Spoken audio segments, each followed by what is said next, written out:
ॐ नमो भगवते वासुदेवाय।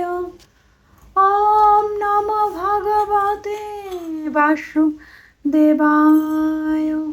ॐ नमो भगवते वासुदेवाय।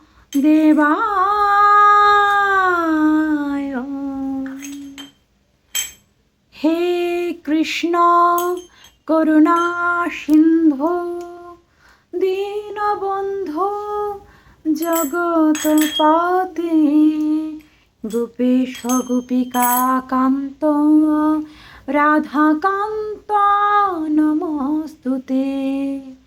तप्त काञ्चन गौरांगी राधे वृन्दावनेश्वरी वृषभानुसुते देवी प्रणमामि हरिप्रिये। ॐ अखण्डमण्डलाकारं व्याप्तं येन चराचरं तत्पदं दर्शितं येन तस्मै श्री गुरुवे नमो नमः। ॐ नमस्ते नरसिंहाय प्रह्लादाहलादुदायिने हिरण्यकशिपुर्वक्ष শিলাটঙ্কনখালয়ে। হরে কৃষ্ণ। গৌর কৃষ্ণ ভক্তবৃন্দ,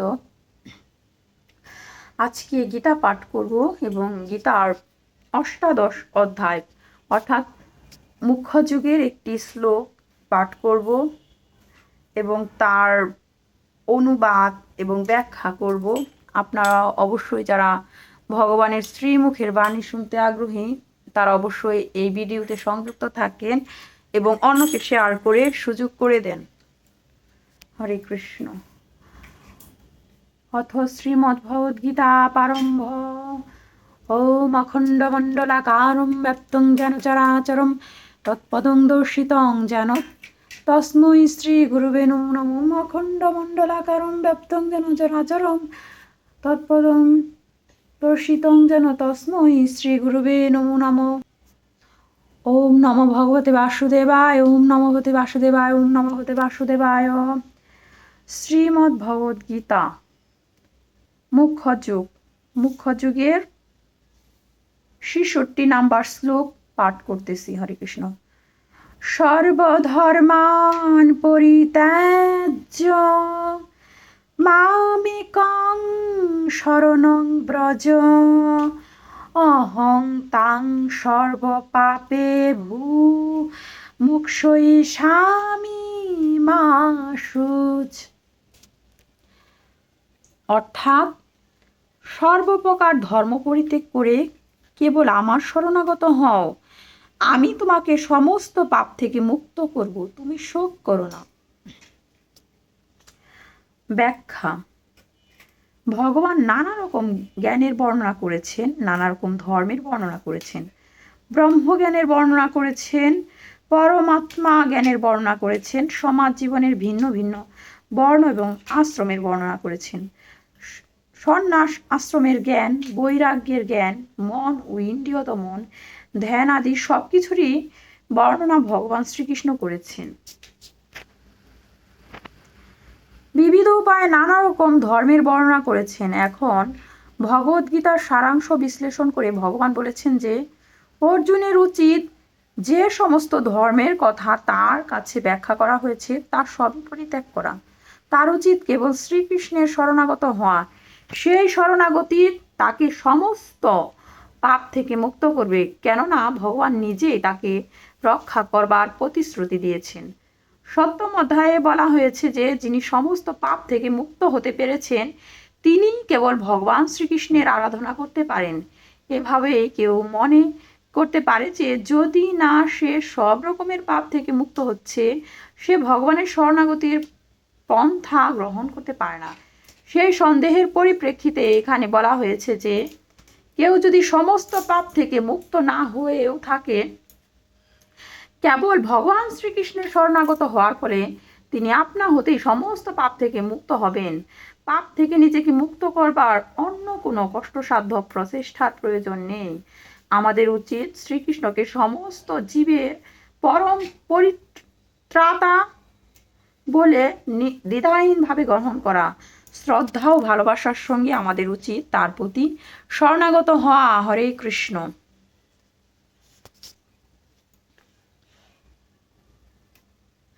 ভক্তিযুগের পন্থায় কেবল এই সমস্ত ধর্মের আচরণ করা উচিত যা পরিণামে শুদ্ধ ভগবত ভক্তি প্রদান করে।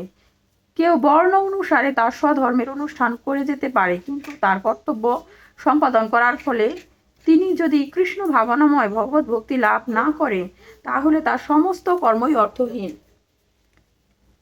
যা কৃষ্ণ ভাবনাময় শুদ্ধ ভক্তি প্রদান করে না তা পরিত্যাজ্য। মানুষের দৃঢ় বিশ্বাস থাকা উচিত যে সমস্ত দুঃখ দুর্দশা থেকে শ্রীকৃষ্ণ সর্বতোভাবে রক্ষা করবেন। দেহ ও আত্মা একত্রে কিভাবে রক্ষা হবে তা নিয়ে দুশ্চিন্তা করবার কোনো প্রয়োজন নেই। শ্রীকৃষ্ণ সেটি দেখবেন। নিজেকে সর্বদা অসহায় বলে মনে করে ভগবান শ্রীকৃষ্ণকে একমাত্র জীবনের প্রগতির ভিত্তি বলে বিবেচনা করা উচিত।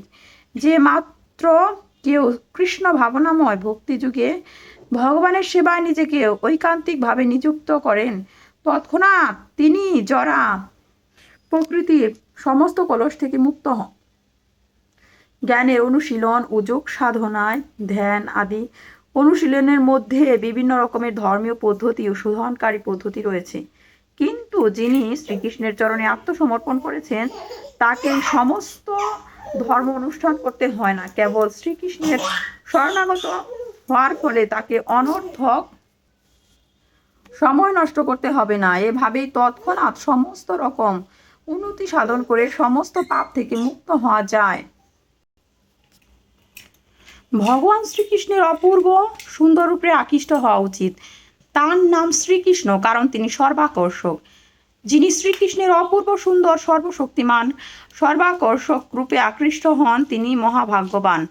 নানা রকম পরমার্থবাদী রয়েছে, তাদের মধ্যে কেউ নির্বিশেষ ব্রহ্মজ্যোতির প্রতি আসক্ত, কেউ পরমাত্মা রূপের প্রতি আকৃষ্ট, কিন্তু যিনি পরমেশ্বর ভগবানের সবিশেষ রূপের প্রতি আকৃষ্ট এবং সর্বোপরি যিনি স্বয়ং ভগবান শ্রীকৃষ্ণের প্রতি আকৃষ্ট, তিনি সমস্ত পরমার্থবাদীদের মধ্যে শ্রেষ্ঠ। পক্ষান্তরে বলা যায়, পূর্ণ চেতনায় কৃষ্ণ ভক্তি হচ্ছে গুহ্যতম জ্ঞান এবং সেটি হচ্ছে সমস্ত ভগবদ গীতার সারমর্ম।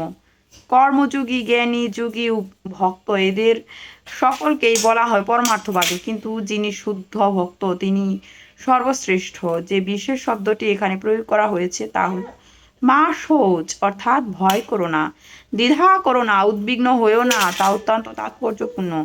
কেউ মনে করতে পারেন সব রকমের ধর্ম পরিত্যাগ করে কেবল শ্রীকৃষ্ণের শরণাগত হওয়া কি সম্ভব, কিন্তু ওই ধরনের দুশ্চিন্তা এখানে নিরর্থক। অর্থাৎ ভগবান শ্রীকৃষ্ণের শরণাগত হলেই একমাত্র মুক্তি সম্ভব। এখানে স্পষ্টভাবেই ভগবান বলেছেন যে তোমার আর কোনো ধর্মের দরকার নেই, শুধু তুমি আমাকে স্মরণ করো। শুধু ভগবান শ্রীকৃষ্ণের নাম স্মরণেই এই দুঃখময় ভবসাগর থেকে উদ্ধার পাওয়া যায়। এটাই হলো আজকে ভগবান শ্রীকৃষ্ণের শ্রীমুখের অমৃতবাণীর মূল কথা। হরে কৃষ্ণ। এখন গীতার মাহাত্ম্য পাঠ করতেছি। ওম নমো ভগবতে বাসুদেবায়, ওম নমো ভগবতে বাসুদেবায়, ওম নমো ভগবতে বাসুদেবায়। গীতা গঙ্গা সাবিত্রী সীতা সত্তা প্রতিব্রতা ব্রহ্মাবলী ব্রহ্মবিদ্যা ত্রিসন্ধ্যা মুক্তিগিহিনী অর্ধমার্তা চিতানন্দা ভোগ্নি ভ্রান্তিনাশিনী মেধত্রয়ী পরানন্দা তত্ত্বার্থ জ্ঞান মঞ্জুরি ইত্যাত্তানি জপি নিত্যং নর নিশ্চল মানুষ জ্ঞান সিদ্ধিং লাভিনিতং তথান্তে পরমং পদম। ক্ষমা প্রার্থনা। ওম যৎক্ষরং পরিভষ্টং মাত্রাহীনং চ যদ্ভবেৎ পূর্ণং ভবতু তৎসর্বং তৎপ্রসাদাৎ জনার্দন। হরে কৃষ্ণ কৃষ্ণ কৃষ্ণ হরে হরে, হরে রাম রাম রাম হরে হরে, হরে কৃষ্ণ কৃষ্ণ কৃষ্ণ হরে হরে, হরে রাম রাম রাম হরে হরে, হরে কৃষ্ণ কৃষ্ণ কৃষ্ণ হরে হরে, হরে রাম রাম রাম হরে হরে। বিশ্বের সকল জীব সুস্থ থাকুক, শান্তি লাভ করুক এবং ভগবান শ্রীকৃষ্ণের কৃপা লাভ করুক, এই প্রার্থনা করি। আজকের মতো এখানেই সমাপ্ত করছি। গৌর ভক্তবৃন্দ, আপনারা গীতা পাঠ করবেন অথবা পাঠ না করতে পারলেও যে কোনোভাবে যদি শ্রবণ করতে পারেন তাহলে কীভাবে ভগবানের কৃপা লাভ করতে পারবেন। এই ভিডিওটি যদি ভালো লেগে থাকে তাহলে অবশ্যই অন্যদেরকে শেয়ার করে ভগবানের এই শ্রীমুখের বাণী দেখার সুযোগ করে দেবেন। সবাই পাশে সংযুক্ত থাকবেন। হরে কৃষ্ণ। জয় রাধে গোবিন্দ কি জয়। জয় লক্ষ্মী নৃসিংহদেব প্রহ্লাদ মহারাজ কি জয়। হরে কৃষ্ণ।